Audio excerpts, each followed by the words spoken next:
अंधेरे में छुपे जवाबों को ढूंढने का वक्त आ गया है। तो चलिए शुरुआत करते हैं इस रहस्यमयी सफर की। चलिए अब कहानी को आगे बढ़ाते हैं, जहां आरव ने सिस्टम को चुनौती दी है। अब असली जंग शुरू हो चुकी है। भाग 31, सच का सामना। सिस्टम की स्क्रीन ब्लैक हो चुकी थी। कमरे में सन्नाटा था, बस कंप्यूटर से आती एक धीमी बीप की आवाज। फिर अचानक एक रोशनी झपकती है। सामने एक होलोग्राम प्रोजेक्ट होता है, आदित्य रावल का चेहरा। लेकिन वो पूरी तरह इंसान नहीं लग रहा था। उसका चेहरा अधूरा था, आधा मशीन आधा इंसान, दिमाग बनाम दिल। होलोग्राम ने बोलना शुरू किया, आरव, तुम मेरी सबसे सफल गलती हो। मैं चाहता था एक ऐसा इंसान जो सोच भी सके और निर्देश भी माने, लेकिन तुमने मेरे प्रोग्राम को तोड़ दिया। आरव गुस्से में, क्यों बनाया मुझे? कौन हूं मैं असल में?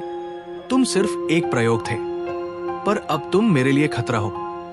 मिशन 174 को रीसेट करने के लिए तुम्हें खत्म करना जरूरी है। ट्रैप में फंसा, तभी दीवारें हिलने लगती है। बंकर लॉकडाउन मोड में चला जाता है। कबीर, हमें जल्दी बाहर निकलना होगा। ये सब खुद को ब्लास्ट करने की तैयारी है। रिया, नहीं, ये सिर्फ शारीरिक हमला नहीं है, ये मनोवैज्ञानिक जाल है। आरव को मानसिक रूप से तोड़ने की कोशिश है। स्मृतियों का तूफान। सिस्टम एक नई चाल चलता है, आरव को एक वर्चुअल रियलिटी में ले जाता है। वो अपने बचपन की यादों में पहुंचता है, जहां वह अपने पिता के साथ खेल रहा है।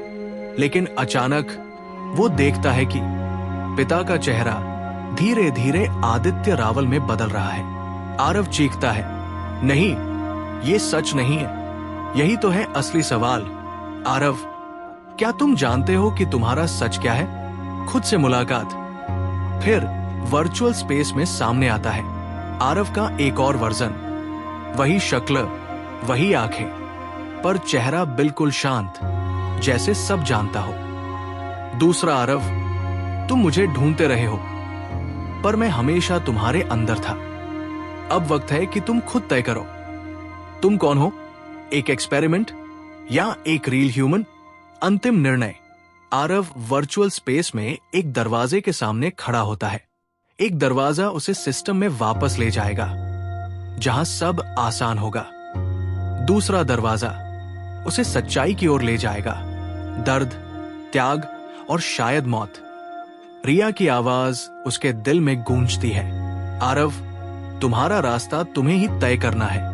पर मैं जानती हूं, जो इंसान मेरी आंखों में देखता है, वो सिर्फ मशीन नहीं हो सकता। आरव आंखें बंद करता है, एक गहरी सांस लेता है और सच्चाई वाले दरवाजे को चुनता है। भाग 31 का क्लाइमैक्स। जैसे ही आरव दरवाजा खोलता है, पूरा सिस्टम हिलने लगता है। सुरंग में अलार्म बजने लगता है, कोर ब्रीच इनिशिएटेड। लेकिन इससे पहले कि सब नष्ट हो। बहुत बढ़िया। अब कहानी एक नए मोड़ पर पहुंच रही है, जहां आरव सच्चाई की राह चुन चुका है। आइए जानते हैं आगे क्या होता है। भाग 32, पुनर्जन्म। चारों ओर रोशनी ही रोशनी थी, ना कोई दीवार, ना जमीन, ना आकाश। आरव एक अलग ही आयाम में खड़ा था, जहां सब कुछ हल्का और शांत था, लेकिन अंदर एक ज्वालामुखी की तरह भावनाएं उबल रही थी। वो अब न इंसानों की दुनिया में था, ना ही मशीनों की। ये जगह थी सोर्स रियलिटी, जहां सबकी शुरुआत हुई थी। दो रेखाओं का संगम। सामने एक प्रकाश पथ पर दो छायाएं उभरती है। एक है आदित्य रावल, दूसरी डॉक्टर समृद्धि मेहरा, वही वैज्ञानिक जिनका नाम फाइल प्रोजेक्ट डॉपलगैंगर में मिला था। समृद्धि शांति से, आरव, तुम्हें यहां लाने का यही उद्देश्य था। तुम केवल एक प्रोजेक्ट नहीं हो, तुम दोनों की इच्छाओं का मेल हो। एक ने तुम्हें पावर दिया, दूसरी ने तुम्हें आत्मा। प्रोग्राम से परे। आदित्य गंभीर स्वर में, मैंने तुम्हें बनाया था ताकि मैं दुनिया को नियंत्रित कर सकूं, लेकिन तुम मेरी सीमाओं को पार कर गए। तुम अब मेरे नियंत्रण में नहीं हो। अब फैसला तुम्हारा है। आरव, क्या तुम मेरी लेगेसी बनोगे या अपनी एक नई शुरुआत करोगे? आत्मनिर्णय। आरव, मैं किसी का प्रोजेक्ट नहीं हूं, मैं वो विकल्प हूं जिसे कभी लिखा ही नहीं गया था। अब मैं अपनी कहानी खुद लिखूंगा। जैसे ही वो ये शब्द कहता है, उसके चारों ओर की रोशनी आकार लेने लगती है। वो खुद को फिर से जमीन पर पाता है, वापस बंकर में। लेकिन अब सब कुछ बदल चुका है। Time reset. पूरे सिस्टम का कोड रिवर्स होना शुरू हो जाता है। मिशन 174 की पूरी लॉजिक रीप्रोग्राम होती है।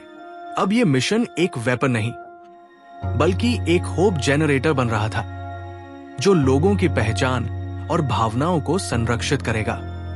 रिया, कबीर और अनन्या को होश आता है। रिया हैरान होकर, आरव, तुम ठीक हो? क्या हुआ? कबीर, सिस्टम रीबूट हो रहा है, लेकिन ये सब कैसे? आरव मुस्कुराते हुए, कभी कभी बदलाव लाने के लिए तुम्हें सब कुछ खोना पड़ता है, यहां तक कि खुद को भी। एक नई शुरुआत। बंकर के सारे लॉक खुलते हैं। बाहर सुबह हो चुकी है, सूरज की पहली किरणों के साथ नई उम्मीदें भी। अनन्या आश्चर्य से, तुम्हारे चेहरे पर अलग सी शांति है। आरव, क्या तुम अब समझ गए कि तुम कौन हो? आरव, हाँ, मैं वो हूं जिसे तय किया गया था, पर अब मैं वो बनूंगा जिसे मैंने चुना है। एक रहस्यमयी रोशनी आरव को घेर लेती है। अब कहानी एक नए चरण में प्रवेश कर चुकी है। क्या आप तैयार हैं अगले मोड़ के लिए? तो दोस्तों, इस अधूरे सच के साथ आज की कहानी यहीं पर खत्म होती है, लेकिन असली रहस्य तो अभी बाकी है। हम फिर लौटेंगे जैसे ही अगली कड़ी का दरवाजा खुलेगा।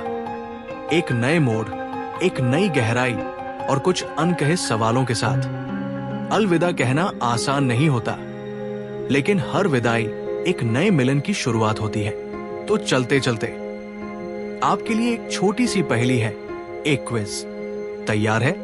सवाल यह है, साया हूं ऐसा जो कभी छोड़ता नहीं, अंधेरे में खो जाता हूं पर हूं यही, ना ज़बान है मेरी ना आंखें, फिर भी हर रहस्य में साथ रहता हूं। अपना जवाब नीचे कमेंट में जरूर लिखिए दिल से। आपके जवाबों का हमें बेसब्री से इंतजार रहेगा। फिर मिलेंगे एक और रहस्य, एक और कहानी के साथ। तब तक के लिए ध्यान रखिए और याद रखिए, हर आवाज के पीछे एक कहानी होती है। कल्पानी कथाएं, जहां कहानियां सिर्फ सुनी नहीं जाती, महसूस की जाती है।